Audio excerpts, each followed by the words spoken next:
Tales from my D&D campaign.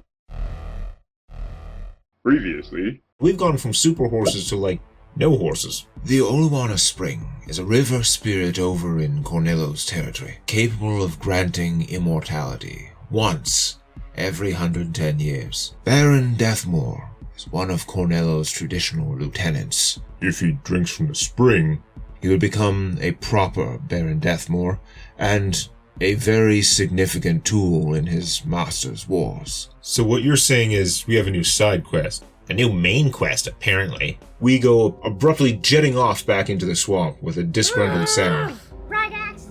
The boon was to the end of her domain, and her domain ends here. At least we were able to get your friends out. Fair enough. Now we just need to find a way past Hydlide Castle to the border. Past or through? Okay, so we sneak through the forest the old-fashioned way. Well, the thing about this forest... The thing about? I'm really starting to hate this guy. hey, Kaiser, look at this. Look like they come this way after all. Well done, Victor. Now we have a direction. I believe you are the closest. Quite right, Kaiser. You eloped with the Forest Lord's son? No, I said I helped him elope. I wasn't his fiancé. On second thought, let's take the wide open land. Are the trees here going to attack us or anything? No, not on their own. This might be a crazy idea. Like all your ideas? Go on. Wouldn't it be awesome if we could get the trees here to attack the fort with us? The Lord of the Forest has no love for the vampire kings, but these aren't that kind of trees. As they left Wego's swamp, they skirted the edges of the forest, but soon they would have to make a decision on how to avoid, or approach, the massive fortress of Hydlide Castle, from whence Swayne's lieutenants were surely watching the border area. You know what? Hora's gonna cast Lay of the Land. That's a 50-mile radius. 3 rounds later, the mapping spell imprinted onto the bard's mind the shape of the terrain, all the trees, hills, rocks, and ridges, and any structures in the area, followed by another rousing round of, "We should attack the fortress!" "Maybe we shouldn't. When you get in and designate a target for me, I can shoot a phase arrow and hit them through the wall." After looking at their options, though, continuing to follow the forest would not really lead them in the best direction. Though circling Hydlide from the north is a little less predictable, it would also take quite a bit longer, and it passes near that other place which Rygax insisted was bad. They also preferred to steer clear of the lake because aquatic monsters always have higher stats than surface monsters for some reason, even though fighting underwater is harder. So they chose a route which weaves between various terrain features and stands of trees to give them cover most of the way from here to the border between Swayne's lands and Cornello's. As they move furtively from rock to stand of trees to rock, Little One sees something and motions a halt. What is that, a ghost? Well, it's invisible, so the others can't compare notes with you. But as it turns away, Rygax creeps a little closer, and apparently he has the same invocation as you, or at least the warlock version. It's a spotter, for lack of a better word. Physically harmless, but they can see invisible creatures, and can report back their findings. Like a shade from Warcraft 3, an invisible see-and-viz unit. I've never seen them this far out from the fortress, but Swayne's lieutenants must have sent them out to scout for us. Well, I'm glad you used your expertise to warn us about this. Whap! Seriously, I should smack him. If you make it visible, I can put some holes in it. Do you have magic arrows? Because if it's incorporeal, it's only hurt by magic weapons. And a mischance. My arrows become magical when I fire them. It's what arcane archers do. Besides, even normal arrows would count as a magic weapon because he's firing them from a magic bow. Yeah, but my arcane arrow enhancement bonus is bigger than the bonus on my weapon, so I get to use my bigger plus with the bow's splitting power. If it's moving away, I think we're better off leaving it. They might notice if it dies. Agreed. Little One and I will have to keep an eye out for more of them. Great. So you're marching along this pass, sheltered on the west, when you hear cackling laughter. Did one of the shades spot us? Maybe they guarded this area because they knew it was the best concealed path. In hindsight, we probably should have seen that coming. I did. Sure you did. Then why didn't you say anything at the time? Because it was about time we fought something. You aren't ambushing me, I'm ambushing you. Under their feet, right in the middle of the group, emerged 6 incorporeal, shadowy forms. This is very bad. One of What's-His-King's lieutenants? Yes, it's Todd. Todd? Todd? Yes. They call him the Hollow Swarm. We're fighting a dude named Todd? It's an elven word meaning death. And not the nice kind of death either. The shadows strike, each making 2 touch attacks for around 10 negative energy damage, each hit forcing a DC 18 fortitude save against 1 point of strength damage as well. DC 18? Does 1 automatically fail? Yes. Then Black and I only fail on a 1. Don't regular shadows do more strength damage than that? Yes, but regular shadows don't do any hit point damage, and they don't spawn more of themselves unless they manage to kill someone. Todd can summon these shadows at great distance, many of them, to grind us down. And he won't stop unless we can find and destroy his own body. His range is very long, but he needs line of sight. So we just need to find the real one? What's he look like? He looks a lot like one of his shadows, but with 2 eyes. And the real one will probably be trying to hide. Oh, that's fantastic. His name is Todd. How am I supposed to take him seriously? With 2 attacks each, ignoring armor, the Todd shadows deal a decent amount of damage, spread over the whole group. Though Black's fancy GE7 full plate had 5 negative energy resist, which stopped almost half their damage to him. The surprise round over, Draven casts his Legion's shield spell to grant a big deflection bonus to the whole party, since that does apply to touch attacks. We need light. They can't appear in an area of bright light. So they won't be able to full attack first turn? Yes, let's do that. The flashlight's a free action, right? Yep. Then I'll turn on the crossbow's 120-foot cone of daylight, and I'll point it here? No. Wait a second. If they can't appear in the cone, right? Wherever I pointed, Todd will just make them spawn behind me so they can full attack. Todd. And they'll all be attacking me. I'm not doing that. I'll do it on my turn. You want to come Todd hunting? Hell yeah.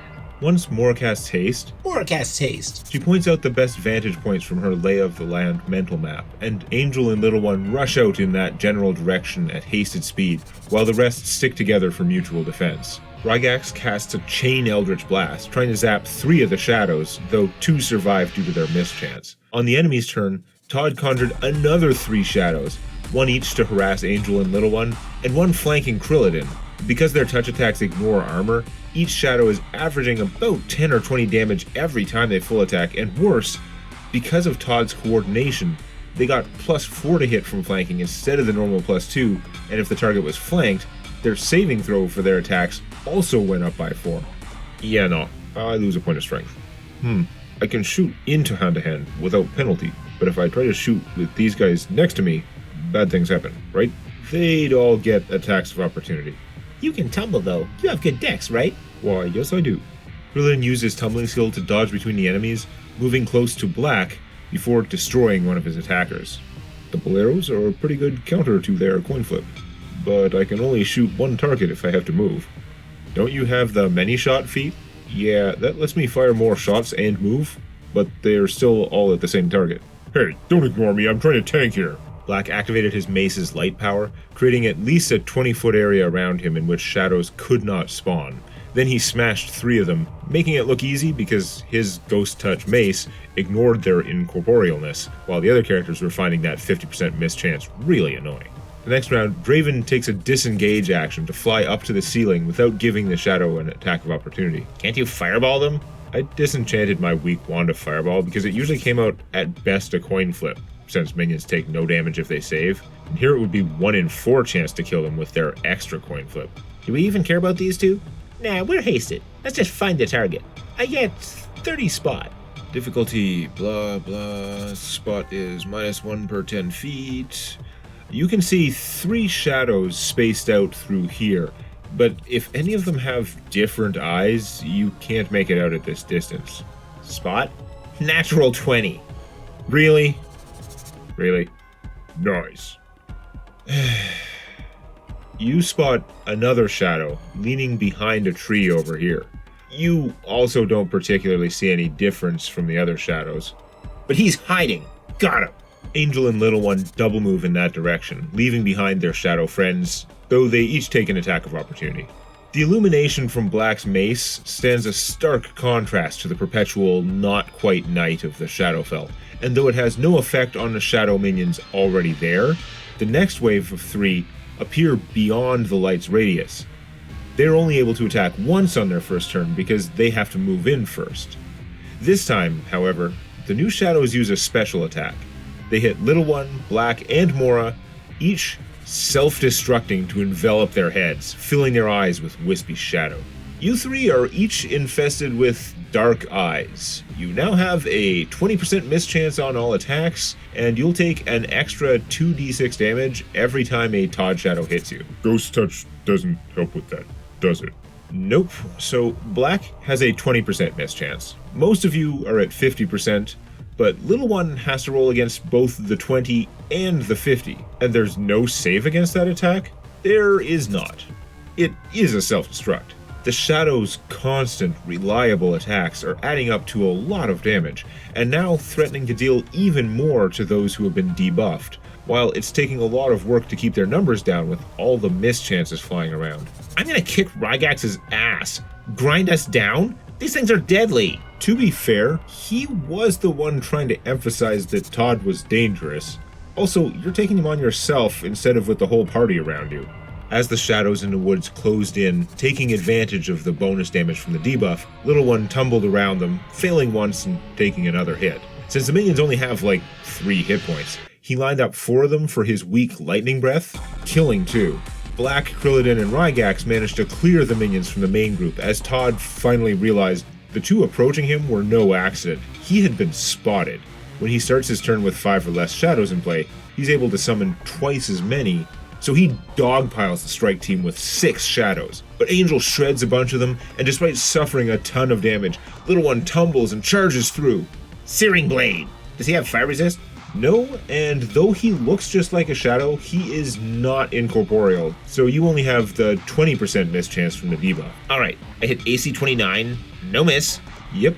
Then take 13 plus... You slice right down between his eyes, and his body dissipates. Unbelievable. Was it a fake? He had like 8 hit points. All the remaining shadows' eye glows disappear, and they dissipate into nothingness, as does the debuff. That was it? 8 hit points? I knew he was a glass cannon, but I thought he'd be tougher than that. His minions were more dangerous than he was. Yes, typically the bullet is more dangerous than the sniper. I heard snipers were tough, but I just punched him in the face and he went down. Well done. He can't be destroyed for good, not so easily, but he will have to reform back at Old House, days behind us. How can something that dangerous have no hit points? That's not how D&D works. His body was just like a regular person, without levels. Almost, yeah. It makes no sense. Feywild. No, wait. Up until now, there was some chance the enemy didn't know our location. In fact, I'm fairly confident that we were still undetected at the time when we left Wego's swamps. After defeating Todd, there's no doubt that our position is known. With any luck, we can be across the border before Swayne can personally reach us. The border is hardly a magical shield against him, but it will considerably increase the risk for him and any forces he would bring, which should slow him down one way or another. The more immediate concern is that forces from Hydelite Castle will be swarming down here, and the border area is full of toxic pools left by centuries of vile spells and weapons. We should summer here. I can guide you safely around the pools, steering clear of the vapors. Or I can lead us through them quickly, with little chance of being seen. But it will be difficult to do both. Option A, option B. Option B sounds like we might get stuck fighting in the middle of that crud. How wide is it? How far across? The worst of it should only be a couple 100 yards if we pick our spot. Mass fly? That's not going to help. The gases go at least as high as the ceiling. But it increases flight speed, right? Just dimension door across. Wait, how many are in the group? Only 7 now. It's not so bad now that you've sent off all the NPCs. The third choice, I suppose, would be to travel as quickly as we can away from the fortress, parallel to the border, but without trying to cross it. Continuing on southeast, almost skirting the edge of the lake, would probably take us away from most of the searchers for some time, and perhaps we could find a safer place to cross, but it would take valuable time, not moving us any closer to the Olowana Spring, and the longer we stay in Swayne's territory, the more minions he might mobilize to guard the border, and the greater the chance that he could personally locate us somehow. There is another option. We steamroll right over them. The army coming from the castle? Yes. I knew you were going to say that.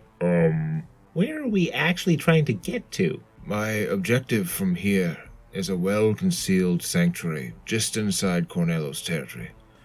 I have friends there with wards, healing magic. You'll love it. They're your kind of people. People who probably wish they didn't live in the Shadowfell. Oh, okay. Is there any way we can get directions to that in case we get separated? Of course. But if we do end up separated, you will need someone of elvish blood to pass the wards. What about an elvish impersonator? Ah, damn. That was awesome. Krillidin and I are close enough. Lucky me. Let's worry more about getting there. As they near the border, they pass the occasional toxic pool, but the real problem becomes visible as a gaseous curtain up ahead, where pools of acid and things worse than acid lie close enough together that passing through the mixing fumes looks unavoidable. Oh man, anything that lives in there. I'm confident that nothing alive will be among the pools.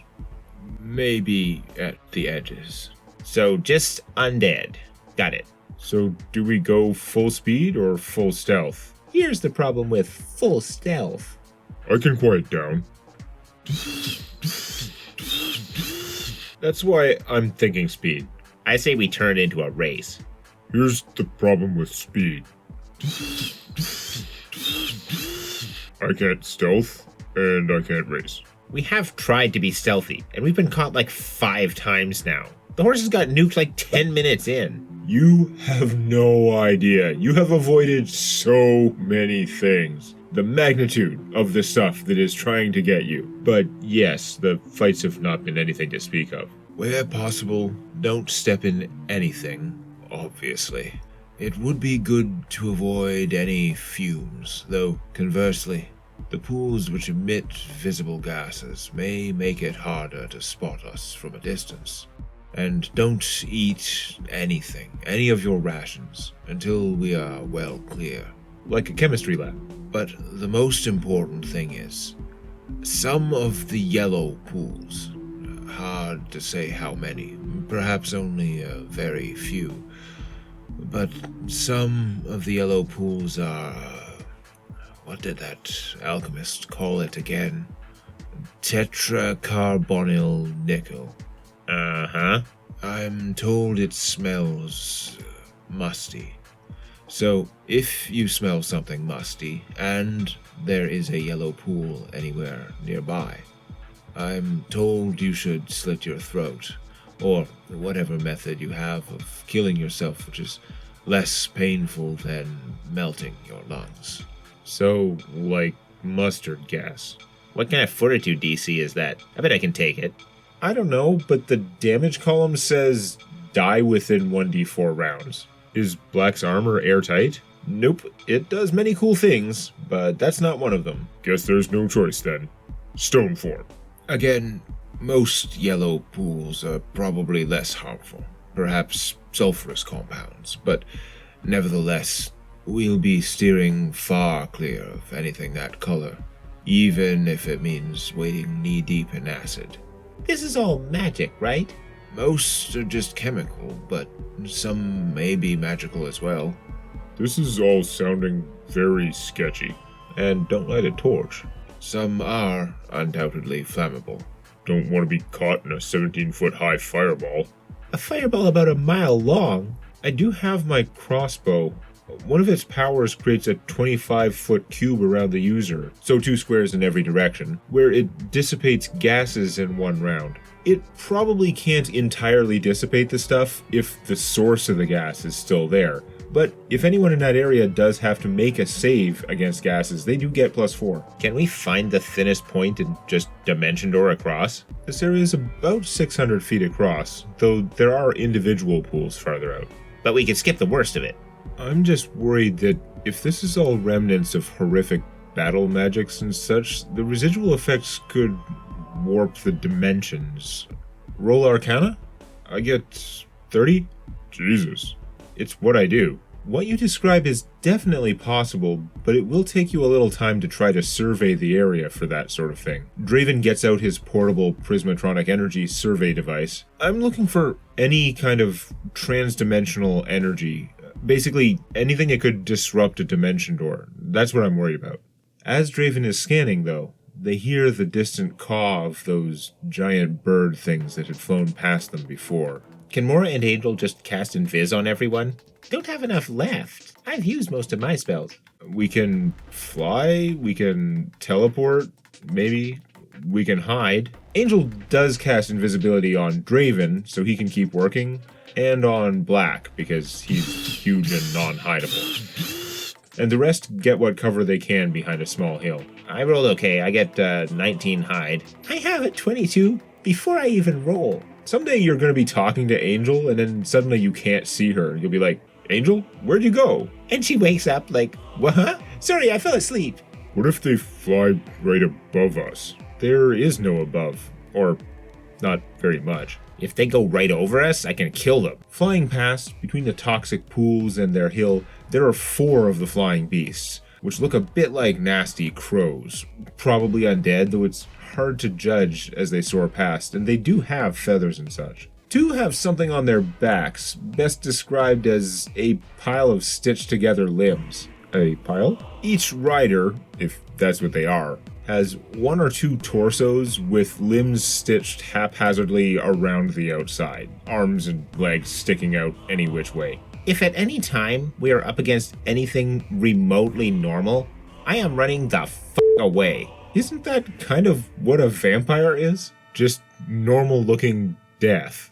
The creature's terrible cries screech out, though, forcing everyone to save against fear, at a difficulty which is increased for each bird thing present. But though a couple of them are shaken, none of the heroes fail badly enough to lose control out of magical fear, running out and exposing their position. And so, the flyers pass them by, soaring off parallel to the border without any sign of having noticed the party, leaving them to figure out how they would cross the ruinous waste. So, Draven, I'm trying to decide if it's Arcana or Spellcraft. My numbers are the same. That would make it easier. 32? Your device makes a big difference, because you wouldn't really have a way to sense this otherwise to test your theory. Most of the area seems safe, in terms of normal magical behavior, but these areas here have some kind of unusual magical effect. You think walking through would be safe, magic-wise, not counting the chemicals, but you aren't sure whether a spell in that area would behave normally. Know what I just realized? I really, really, really want to hurt Rygax right now. At any time we were way the hell over there, did he ever mention, oh, by the way, there's this giant belt of death? No, he never. Again, one of these little things, maybe he should have said something. We have to start asking him. It's all bad. What's he gonna... But this is really bad. Come on. You know we could have went north around the other way. I don't remember Frodo or Sam making any saving throws at all approaching the gates of Mordor, despite all that flavor text. Compared to them, you guys are badasses. Some acid resistance, levitation, mass fly would get you most of the way across. Maybe you can dimension door. Carefully. You know, what I think is happening is Rygax has spent so much time here, these things don't even begin to surprise him. This is everyday stuff. I would rather pit myself against some physical threat than some weird acid barrier. I can't fight acid with my sword. Acid.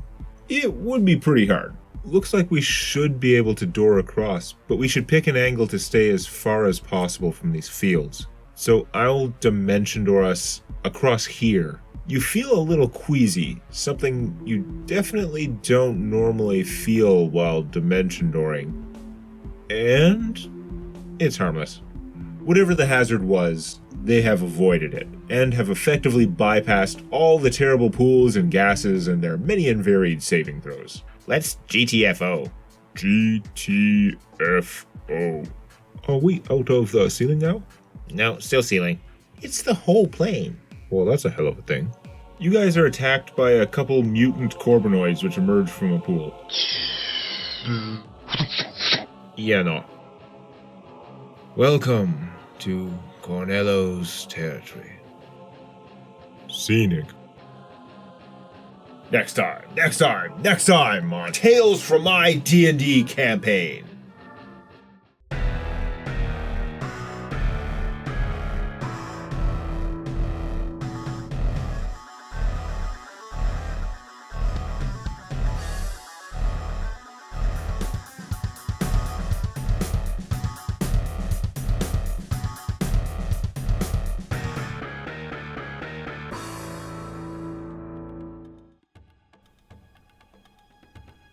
My lord, I'm sorry. I failed to kill Rygaxon. Let Kaiser know. Todd fought them there? I see. They aren't out yet. I will need a ride. You think you know where they're going? I came across something a while back. A chip I have been saving. And I think the time has come to cash it in. You grab some friends from the plains, then meet up with me. Can do. The guy with 8 hit points. That still boggles my mind. You're supposed to be powerful. You can't have 8 hit points.